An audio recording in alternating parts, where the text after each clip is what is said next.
Diversion politics ఇంకా ఏ స్థాయిలోకి దిగజారిపోయాయి అని అంటే వీళ్ళు ఇదే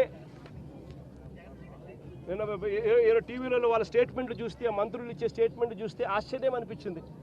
మొట్టమొదటి స్టేట్మెంట్ వాళ్ళు ఇచ్చింది, ఈ గోడ ఎవరి హయాంలో కట్టారో ఎవరు కట్టారో చూడాలంట. మొట్టమొదటి స్టేట్మెంట్ వాళ్ళు ఇచ్చింది, మంత్రులు ఇచ్చిన స్టేట్మెంట్.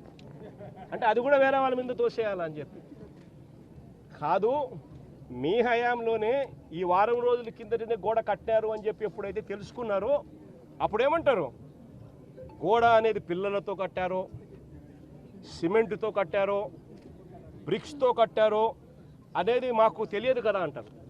మరి తెలియనప్పుడు మీరు మంత్రుల కమిటీ కింద ఎందుకు వచ్చినారు ఇక్కడికి? ముందస్తు ఏర్పాట్లు చేయడం కోసం మరి ఎందుకు వచ్చినారు? మరి మీ సమక్షంలోనే మీరు ముందస్తు ఏర్పాట్లు చేస్తూ ఉన్న పరిస్థితుల మధ్య ఈ గోడ కట్టడం ఎందుకు చేశారు? 60-70 అడుగులు గోడ పొడుగు, 10 అడుగుల ఎత్తు, కనీసం ఒక కాంక్రీట్ పిల్లర్ లేదు. గోడ ఏ రకంగా కట్టనిచ్చినారు?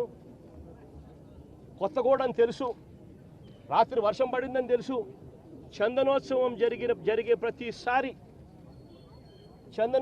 జరిగే ప్రతిసారి వర్షం పడుతుంది, ప్రతి సంవత్సరం.